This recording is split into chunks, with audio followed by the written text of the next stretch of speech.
पंजाबी बोलती सी पर हिंदी बोलती ਤੁਹਾਡੇ ਨਾਲ बोल के प्रैक्टिस कर रही हां। रवि दीदी ਤੁਹਾਡੀ आवाज नहीं आ रही है इसलिए पंजाबी तो मैनू भी आती बोलनी। पंजाबी दीदी पंजाबी से ऐसी सोनी पंजाबी बोलते हो? हां मैं तो बड़ी सोनी पंजाबी बोल रही हूं। चलो ठीक है, अगो नालों ना ਤੁਹਾਡੇ ਨਾਲ मैं पंजाबी ਵਿੱਚ ही गल करांगी, मेरी पंजाबी भी ठीक हो जाएगी। मैं तो बड़ी अच्छी पंजाबी बोलनी है। बहुत बढ़िया। आप पूनम दीदी ਤੁਹਾਡਾ एक्सेंट पंजाबी वाला ही है। हां तो आओ वही ना। चलो चलो मेडिटेशन। एक्सेंट तो पंजाबियों वाला ही होएगा ना।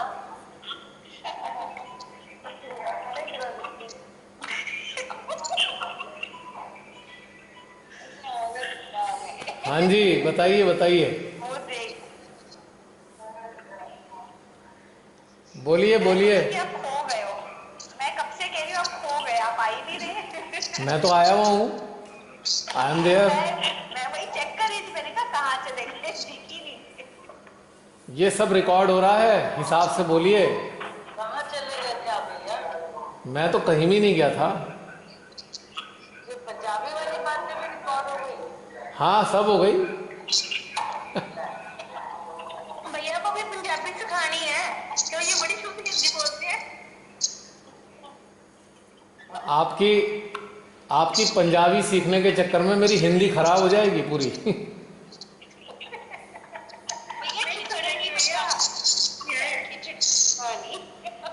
नहीं नहीं, आपकी हिंदी ही अच्छी लगती है हमको। ऐसा है, आपकी ओरिजिनलिटी। ऐसा है, मुझको हिंदी समझ, पंजाबी समझ में आ जाती है। अब काम की बात करते हैं, काम की बात करें। हाँ जी, अब बताइए, जो ध्यान से संबंधित बातें करनी हो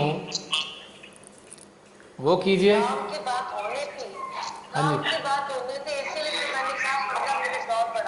चलिए ठीक है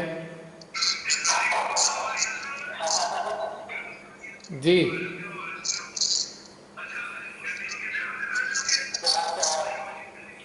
बहुत सारी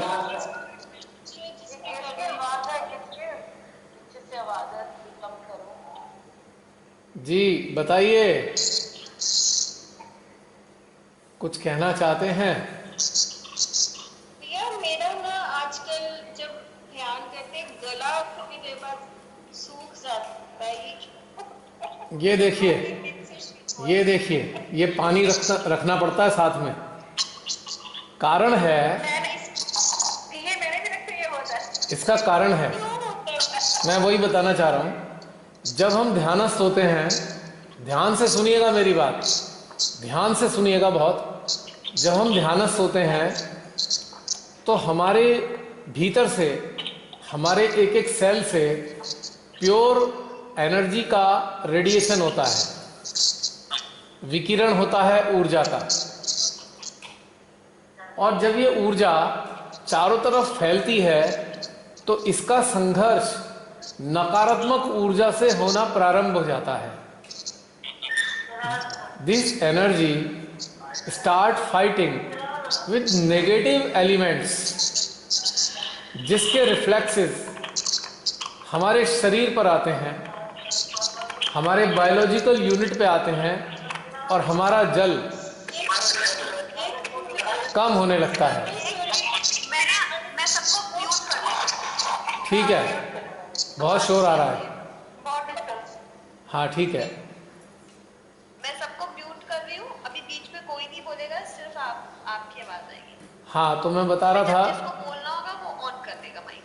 जो बताना चाह रहा था मैं ये, कि जब हमारी ऊर्जा हमारे भीतर से रिलीज होनी प्रारंभ होती है तो हमारे चारों तरफ जितनी भी नेगेटिव एलिमेंट्स हैं, नकारात्मक ऊर्जा के जो कण हैं, वो सकारात्मक ऊर्जा के कणों से संघर्ष करते हैं। जैसे कि हमारे सेंट्रल हार्ट से जो सेना तैयार होती है, एंटीबॉडीज जो जनरेट होते हैं, वो हमारे भीतर में बाहर से आने वाले जितने भी फॉरेन एलिमेंट हैं, जितने भी शत्रु हैं, उनसे संघर्ष करते हैं। और जब ये संघर्ष शुरू होता है तो हमारी बॉडी में हीट पैदा होती है। ठीक इसी प्रकार से जब हमारी ऊर्जा चारों तरफ विद्यमान नकारात्मक ऊर्जा से संघर्ष करना प्रारंभ करती है तो उसकी प्रतिक्रिया से हीट बढ़ती है और हीट के कारण हमारे भीतर जल सूखने लगता है, ड्राई होने लगता है। इस कारण से हमें लगातार पानी पीना पड़ता है, नॉन स्टॉप वाटर चलता है। हमारे गले पे इसका प्रभाव पड़ता है, हमारी नाभि पे इसका प्रभाव पड़ता है। जब हमारे भीतर में इस प्रकार का संघर्ष हो रखा होता है हमारी ऊर्जा का, तो हमारे पेट पे, नाभि चक्र पे और विशुद्धि पे फर्क पड़ता रहता है लगातार। इसीलिए कई बार सहजी सोचते होंगे अभी तो अच्छे भले बैठे थे, अचानक गले में क्या हो गया, गला अटकने क्यों लगा, या पेट में ब्लोटिंग कैसे हो गई, फूलने क्यों लगा बिना बात के। क्योंकि यह संघर्ष निरंतर निर्बाध चलता रहता है, ये कारण है।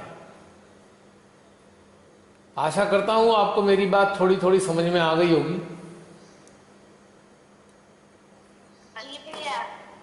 समझ में आई।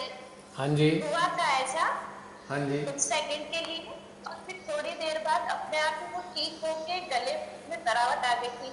हाँ, मीठा मीठा सा पानी अपने आप ही निकलने लग गया। हाँ, होता रहता है। आप अपना वीडियो कैमरा ऑन कर लीजिए। वीडियो दिखाई नहीं दे रहे हैं आप, अब ठीक है। जी। तो ये बहन होता है, हमेशा समय समय पे होता रहता है ये। जी। और बताइए, और कोई कुछ ही मिनट का समय है।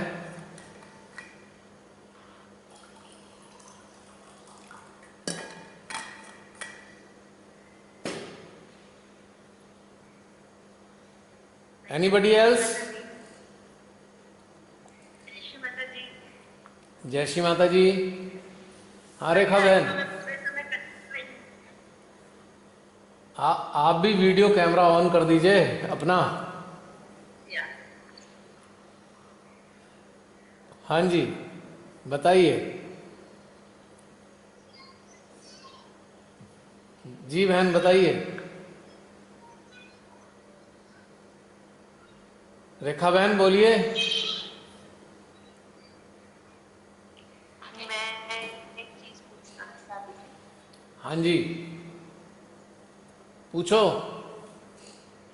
मैं ये पूछना चाहती थी कि कभी कभी ना मतलब बिना बात के, जैसे कल मैंने ऐसे एक्सपीरियंस किया कि मेरे अंदर एक उदासी सी आ रही है या फिर एक साइलेंस था। मैं उस चीज को सेपरेट नहीं कर पा रही थी कि वो साइलेंस थी या उदासी थी, और वो बिना बात के हो रही थी। मतलब कोई ऐसी चीज नहीं हुई बाहर में कि जिसकी वजह से मैं परेशान थी, बट एक वैक्यूम सा फील किया कि पॉज जैसा, एक उदासी सी फील की। तो ये हम कैसे डिस्टिंग्विश करेंगे कि ये हमारे मन से हो रहा है या हमारे अंदर कोई और चेंजेस घटित हो रहे हैं? नहीं, एक्चुअली आजकल क्या हो रहा है, आजकल हमारा चित्त बाहर भी है।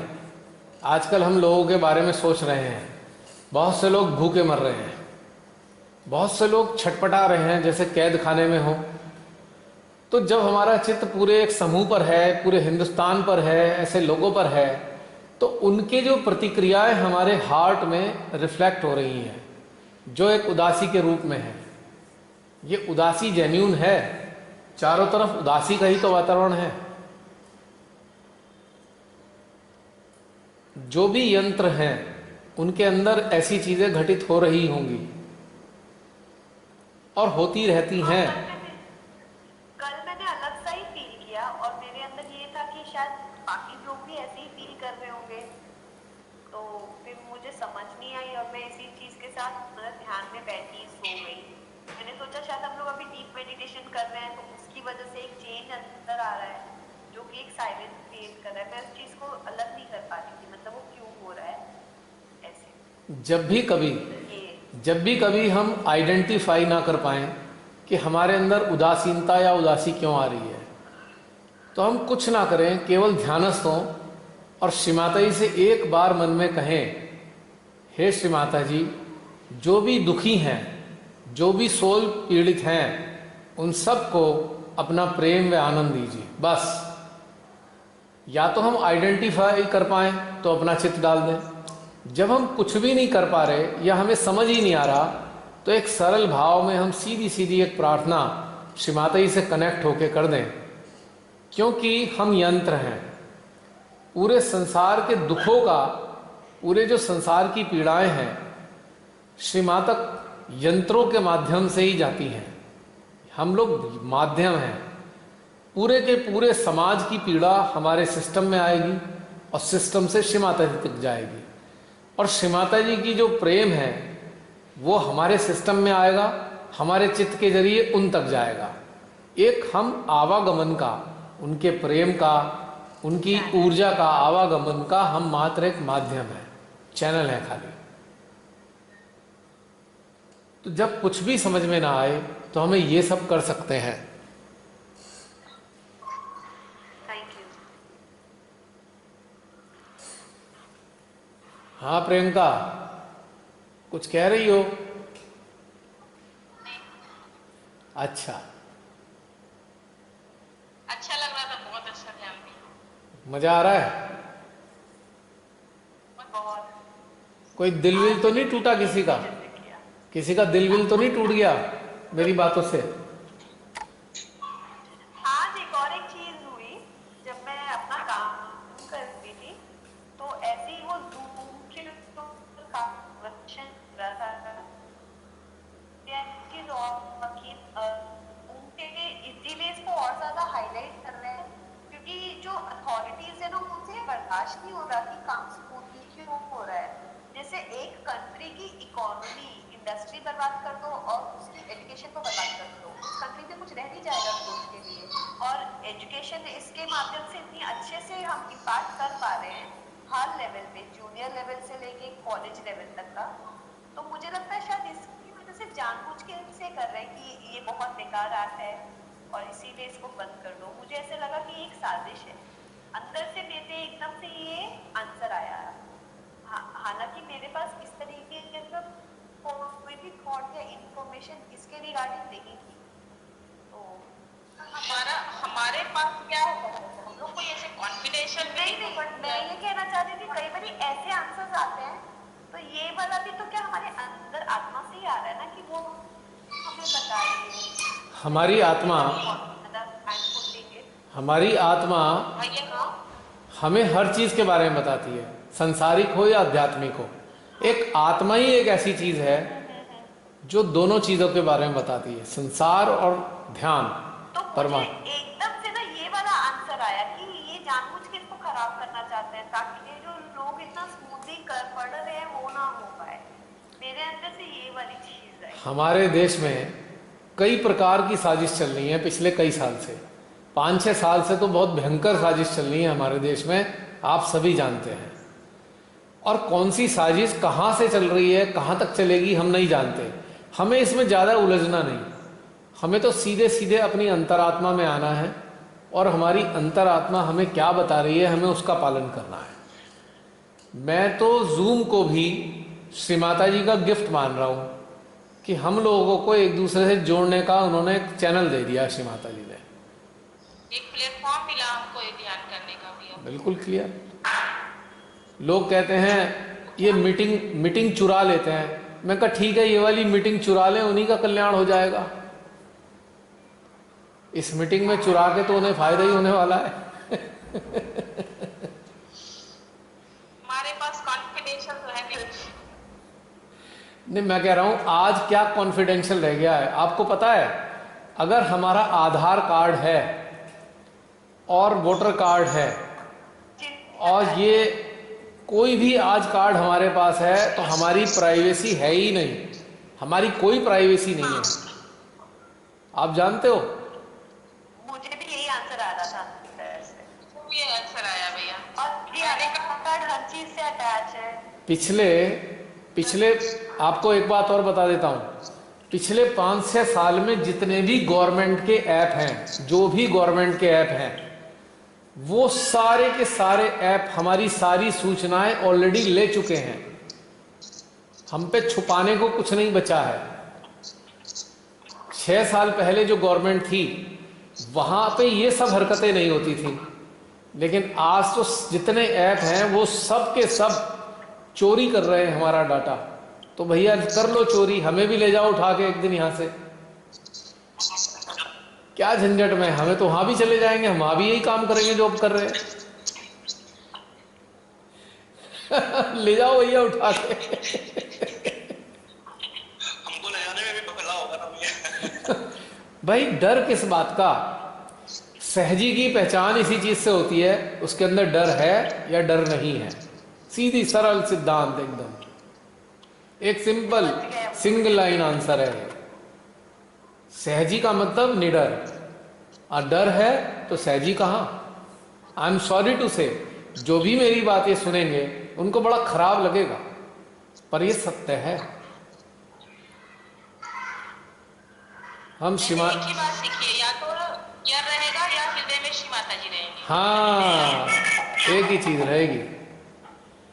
ये दोनों की कॉकटेल नहीं हो सकती, ये कॉकटेल नहीं चलती हृदय में। या तो भय है या श्री मां है। डिसाइड ये करना है कि हमारे अंदर है कौन, डर है कि मां है। और अगर डर है तो इलाज करो। इसका इलाज क्या है? सामने श्री माता जी के बैठ जाओ और अपना सब कुछ अर्पण कर दो। जब आपके पास जो कुछ होगा और वो आपने सब कुछ समर्पित कर दिया तो डर भी खत्म हो गया। किस चीज का खोने का भय है हमें? अभी मैं रोज जाता हूं, हर दूसरे तीसरे दिन बाहर जाता हूं, सब्जी लाना, खाने पीने का सामान लाना। अब मैं डरा हुआ रहूं कि कोरोना ना लग जाए मुझे, तो मैं वैसे ही मर जाऊंगा। सब कह रहे हैं भैया ये करो वो करो वो करो। मैं कहा भाई मुझसे तो कुछ हो नहीं रहा, जो होगा तो मां ही कर देंगी, मुझे नहीं पता क्या होगा। तो किस बात से परेशान रहे हम रात दिन? बिन बात के ये सब बातें करना, अपनी टेस्टिंग हो रही है। मैंने अभी बोला ना, हम खुद एक्सपोज हो रहे हैं डर डर के सबके सामने कि हम गहरे कितने हैं। पर इसके मारे, डर के मारे फिर ऐसा ना हो कि ये छुपाने के लिए भी हम सच्चाई बताना बंद कर दें कि अंदर से डर रहे हो, बाहर से कहें हम तो शेर हैं। ये भी चीज ठीक नहीं है।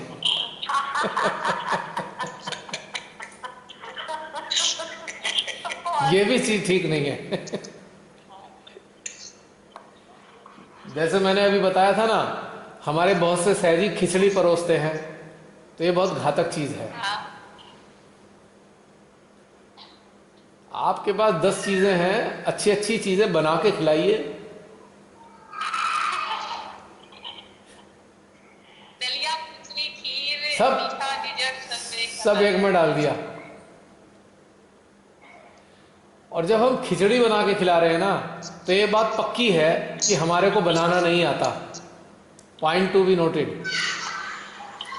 आप सब लोग खाना बनाते हैं घर में, और यदि हम ये सब कार्य करने प्रारंभ कर दें तो इसका मतलब बिल्कुल क्लियर है कि हमें बनाना नहीं आता है। जसलीन, कितना टाइम रह गया है? 22 मिनट हो गए हैं, 40 में से। अरे 40 मिनट का? अब बंद करो भाई, इतना लंबा नहीं करेगा सेशन। नहीं, मैं बता रही हूँ कि 22 मिनट हो चुके हैं। पूनम दीदी कहाँ है? Where is the आशु? कौन आशु? पूनम दीदी के यहाँ पे कोई है ना? नहीं, आपको आवाज क्या आ रही है? चाहिए। हाँ जी, और कोई काम की बात? और कोई काम की बात? नेक्स्ट कुछ नहीं बोली है। ये बताइए, श्री माता जी ने कब कहा कि रियलाइजेशन सिर्फ वो बंदा दे सकता है जो निर्विकल्प स्थिति में प्राप्त हो? मुझे ये बात आज उस ऑडियो में समझ नहीं आई। आपको बड़ी देर में समझ में आई है। नहीं, ये तो समझ आई थी कि मतलब निर्विकल्प में तो जो लोग डेली जो ऑर्गेनाइजेशन वाले हैं वो खुद ही तो निर्विकल्प में जा नहीं रहे, और फिर ये कहते हैं कि हम रियलाइजेशन हम ही देंगे। तो ये बड़ी अजीब सी बात लगी कि रियलाइजेशन देने का काम उन्होंने अपने लिए रखा हुआ है, जबकि वो खुद सारे विकल्प यूज कर रहे हैं। तो दीदी आपने मेरी बात पे फिर गौर करके कई बार सुनी लिया फिर। वेरी गुड, आपने बिल्कुल सही बात पकड़ी है। मैं सबसे एक बात कही थी कि ध्यान से सुनो, इसमें क्या ऐसी चीज है। मेरे तो दिमाग खराब हो गया, दोबारा सुना मुझे समझ नहीं आई कि क्या चीज उन्होंने मतलब बोल दी उसमें। मैंने खुद 2 बार सुना, अब तो वही सुन थी। मैंने कहा ये कहना क्या चाह रही है, यही नहीं समझ में आ रहा था। मैंने तो 2 बार यही सुन के नहीं। क्या कह रही है, एक पॉइंट ही नहीं था उसमें। नहीं नहीं, तुमने बात नहीं पकड़ी, रमनी बहन ने बात पकड़ ली है। रमनी बहन ने परफेक्ट बात पकड़ी है। बहुत, क्या बात है रमनी दीदी? ये बहुत ही गलत बात है ये बहुत रॉन्ग है ये बात कहनी कि जो निर्विकल्प में होगा केवल वही रियलाइजेशन देगा। हम रियलाइजेशन देना पहले ही दिन से प्रारंभ कर देते हैं, क्योंकि रियलाइजेशन श्री माता जी देती हैं हमारे यंत्र से। और दूसरी इसमें बहुत ही गलत चीज थी, अगर आप लोगों ने पकड़ी हो, वो ये चीज थी, श्री माता जी ने कहा है, श्री माता जी के हिसाब से बता रहा हूं मैं अपनी बात नहीं कर रहा। 14 चक्र होते हैं, 14 चक्र, 14 चक्राज हैं, यानी कि 9 चक्र तो हमारे शरीर पे हैं। नहीं, 14 चक्र टोटल बताए हैं उन्होंने। 9-10 चक्र तो हमारे अंदर हैं, 4 चक्र ऊपर हैं, ऐसे करके उन्होंने कहा है। उन्होंने ये नहीं कहा है कि 7 चक्र ऊपर होते हैं, उन्होंने 7 नहीं 4 चक्र बताए हैं ऊपर सहस्त्रार के। और इसमें वीडियो में 7 चक्र बताए गए हैं, ऑडियो में 14 अवस्थाएं हैं, पर 7 चक्र हमारे भीतर और 7 चक्र ऊपर। हाँ, फिर उन्होंने उसमें 2-3 चक्र और जोड़े, श्री चक्र जोड़ा, ललिता चक्र जोड़ा, 9, और 1 चक्र और जोड़ा है, मुझे याद नहीं आ रहा, और 4 चक्र ऊपर, 14 चक्राद हो गए इस तरीके से। पर उन्होंने 7 चक्र नहीं बताए सहस्त्रार के ऊपर, 4 चक्र बताए हैं। और इस ऑडियो में 7 चक्रों की बात हुई है। भैया मैं कहने वाली थी, हाँ जी, भैया मैं पता क्या उसमें बोलने वाली थी कि आप कहते हो संसार के ऊपर 7 चक्र होते हैं, पर अगर हम सेंटर में जब ध्यान कराते हैं तो कहते हैं संसार से ऊपर का ध्यान तो श्री माता जी ने बताया ही नहीं, तो फिर यार क्या बोल रहे हो ये सब। वो हवा समझे कि ये कहाँ से पैदा हो गए संसार के ऊपर के चक्रों का ध्यान करने वाले। हमें इस बात की वजह से ही सब कुछ हमारा बंद करा दिया इन्होंने, और अब यहाँ ऑडियो में ये सब सुन रहे हैं। अब देख लीजिए। हजम नहीं हुआ कुछ। भाई मुझे तो नहीं पता ना, देखिए मुझे कुछ नहीं मालूम, मुझे तो श्री माता जी ने बताया है कि सहस्त्रार के ऊपर 4 चक्र होते हैं, ये माँ ने बताया। जब ये पता लगा तो फिर उस पर चित्त गया, ध्यान में उतरे, ध्यान में उतर के जो अनुभूति हुई वो आप सबके सामने शेयर की। अब वो अनुभूति सही है या नहीं ये तो श्री माता जी के अलावा कोई नहीं जानता, या फिर ये वो जानता है जो इसका स्वाद चखता है। दूसरी बात, श्री माता जी ने 7 चक्रों की बात नहीं करी है, श्री माता जी ने 14 अवस्थाओं की बात की है। टोटल 14 चक्र बताए हैं, 10 हमारे शरीर के साथ और 4 ऊपर। इस तरीके से 14 अवस्थाएं बनी, 14 चक्र 14 अवस्थाएं, ऐसे समझ लीजिए। लेकिन 7 नहीं बताए, 7 चक्र नहीं है ऊपर, वो कुछ मिस इंटरप्रिटेटेड हो गया है इसके अंदर। जो इस ऑडियो में है वो धारा प्रवाह बोलने में निकल गया कुछ, या पता ही नहीं है, या तो मालूम नहीं है या निकल गया। अब मेरे मुंह से भी बहुत कुछ उल्टा सीधा निकलता रहता है, तो भाई किसी के मुंह से भी निकल सकता है। अब बहुत सारे लोग कहते तो हैं पता नहीं क्या क्या बताता रहता हूं, तो निकल जाता है बहन उल्टा सीधा, क्या दिक्कत है इसमें, हम सब इंसान हैं। पर ये वाली बात बहुत खतरनाक है, ये वाली बात सबसे खतरनाक है कि आत्म साक्षात्कार केवल निर्विकल्प वाले दे सकते हैं। निर्विकल्प अवस्था में ये सबसे डेंजरस बात है जो कि एक प्रकार का महिमा मंडन है। महिमा मंडन किस चीज का? कि जो आत्म साक्षात्कार दे रहे हैं वो ही निर्विकल्प है, ये महिमा मंडन है। मैंने बोला था ना रवनीत प्रिया को। और जब मैंने शुरुआत कराई थी शिमाताई ने, तो मैंने आपको बताया है मैंने कि मुझे तो वाइब्रेशन भी नहीं आते थे। सामने वाला कहता था हमें तो चैतन्य आ गया, पर मेरे चैतन्य गायब था। तो क्या मैं उस वक्त निर्विकल्प में था?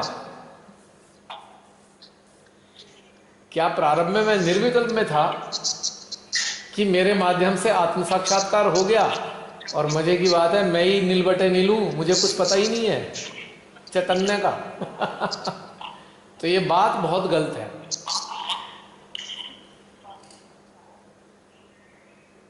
क्योंकि ये चीजें ठीक है, श्री माता जी की बातें बहुत सारी हमें समझ नहीं आती। माँ की इतनी सारी बातें हैं जो हमको आसानी से समझ नहीं आएंगी, पर सरल सरल बातें तो समझ में आती हैं। और तीसरी चीज एक बहुत ही एब्सर्ड थी इसमें, तीसरी चीज बहुत ही एब्सर्ड थी कि भाई हमें सारे काम करने जरूर चाहिए। हाँ, यही वाला, हमें श्री माता जी की हर चीज से प्यार होना चाहिए, उनके ट्रीटमेंट से भी, उनके सहज, हाँ मतलब हर चीज से हमें, अगर हम श्री माता जी से प्यार करते तो हमें सेंटर भी सजाना आना चाहिए। यही वाला मुझे बहुत अजीब लगा। भाई हमारी अपनी अपनी अवस्था है, हमें जो समझ में आएगा हम वही करेंगे। हाँ, तो ये भी एक थोड़ी सी, यहाँ भी एक थोड़ी सी गड़बड़ हो गई है, या कन्वे करने का तरीका सही नहीं रहा, वो गड़बड़ है थोड़ी सी।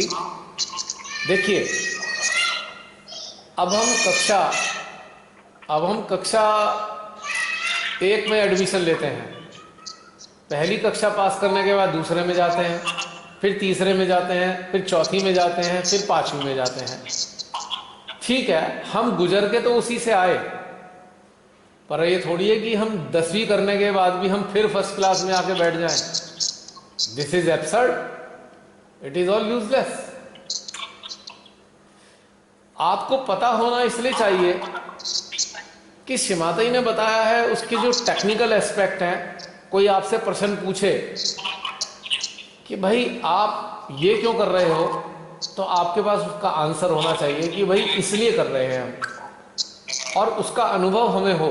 हम केवल इसलिए ना बताएं कि श्री माता जी ने बताया है, हम इसलिए भी बताएं कि हमने जो श्री माता जी ने बताया है हम उस पर चले हैं, और चलने के बाद जो हमने अनुभव किया है हमें वो अनुभव बताना है, चाहे कोई भी कर्मकांड हो। और ये कर्मकांड ही है। श्री माता जी का 1982 का एक लेक्चर है, 1982, उसका नाम ही श्री माता जी के लेक्चर का है, शायद टेक्निकल चीजों से संबंधित है उसका। उसमें उन्होंने वर्ड्स इस्तेमाल किए हैं, now all of you have become technocrats, you do techniques all the time. फिर उन्होंने बोला कि भाई आपने बहुत सारे लेक्चर सुन सुन के आप ज्ञानी तो बहुत हो गए हो, पर बेटा ऐसे करके बोला, पर आपको गहनता में उतरना होगा। तो ये वाली चीजें जो हैं सारी अनुभव की हैं। मैं किसी को गलत या सही नहीं ठहरा रहा हूं, ना मेरे को जरूरत है, न मैं होता कौन हूं गलत और सही ठहराने वाला, सब जाने परमेश्वरी। पर एक चीज तथ्य की बात यह होनी चाहिए, जो गड़बड़ होती है ना हमारे बोलने में, वो गड़बड़ इसलिए होती है क्योंकि हम ऐसे ही जो बोल देते हैं बिना किसी अनुभव के, तो वो बात गलत हो जाती है, गलत चली जाती है। निर्विकल्प शब्द से ही मतलब आता है कि हम ध्यान में उतरते हैं, हम कोई विकल्प का इस्तेमाल नहीं करते। We do not take any vikalpa. We do meditate in निर्विकल्प स्टेट. हमको ऊर्जा बढ़ाने के लिए कोई तंत्र मंत्र नहीं इस्तेमाल करना, हमको कोई टेक्निक नहीं अजमानी, तभी तो निर्विकल्प हुए हम. छोटी छोटी समस्याएं आती हैं, हम बेचैन उठते हैं, हम छटपटा जाते हैं, हम क्या करें, कोई हमें बता दे, हम क्या करें, हम ये रख लें कि वो रख लें, हम ठीक हो जाएं किस तरह, या हमारी प्रॉब्लम चली जाए. तो ये सारे विकल्प हैं. निर्विकल्प क्या है? अरे कोई प्रॉब्लम आई है, कोई बात नहीं, श्री माता जी के श्री चरणों में अर्पित है वो प्रॉब्लम, हमें तकलीफ होगी, कोई बात नहीं. तो ये जो है निर्विकल्प अवस्था ही है. और सविकल्प क्या है? किसी से पूछ रहे हैं, भैया बता दो ये क्या करना है, फिर वो कह रहा है जी वो कर लो, वो कर लिया, फिर दूसरे से पूछा अब क्या करें, दूसरे ने कहा ये कर लो, अब ये भी कर लिया. तो हम सबसे पूछते हैं और करते हैं. तो यह जो है विकल्प ही विकल्प हमने अपने जीवन में अपना लिए हैं. काश हम निर्विकल्प में स्थित होते, तभी तो हम निर्विकल्प को बता पाते. हमने केवल मां से सुनी निर्विकल्प शब्द की बात और हमने आगे बता दिया. हमने निर्विकल्प को जिया ही नहीं, हमने निर्विकल्प को आचरण में उतारा ही नहीं. और हमारे अंदर इतना भय समाया हुआ है, तो भय के कारण तो हम निर्विकल्प हो ही नहीं सकते. जैसे प्रियंका ने एक सिंपल सी बात कही, या तो भय रहेगा या श्री माता जी रहेंगी. यदि भय है तो वो मनुष्य निर्विकल्प तो है ही नहीं.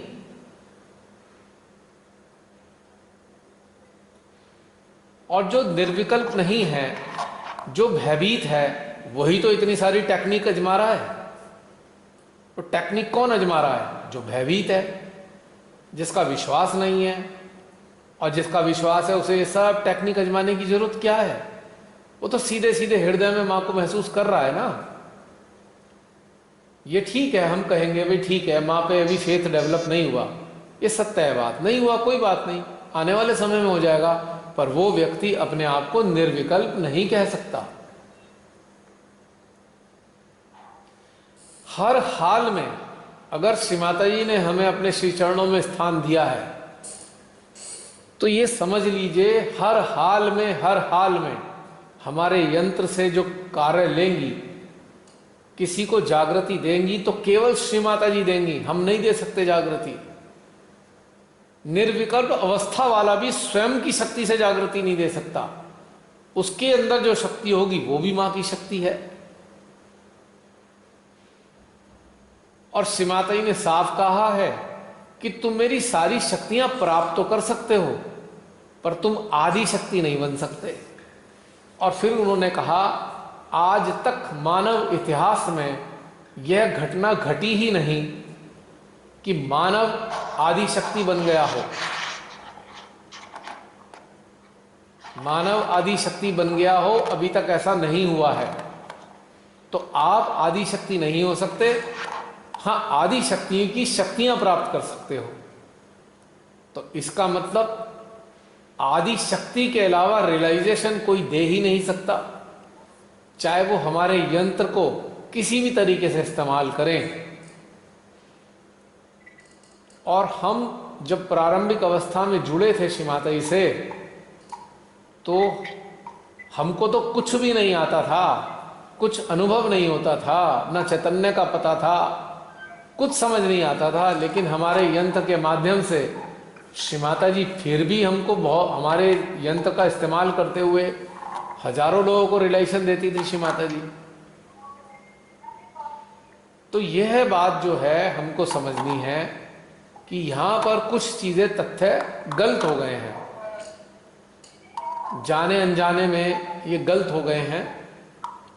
और फिर इन तथ्यों को हमको कोशिश करनी चाहिए कि गलत तथ्य आगे ना बढ़े. जैसे कि आजकल YouTube पर बहुत सारे झूठे वीडियो चल रहे हैं, और हम बिना उसकी सत्यता को परखे, बिना जाने हम धड़ाधड़ आगे उसे शेयर करते चले जाते हैं. झूठे वीडियो का सारे में अंबार इकट्ठा हो गया है।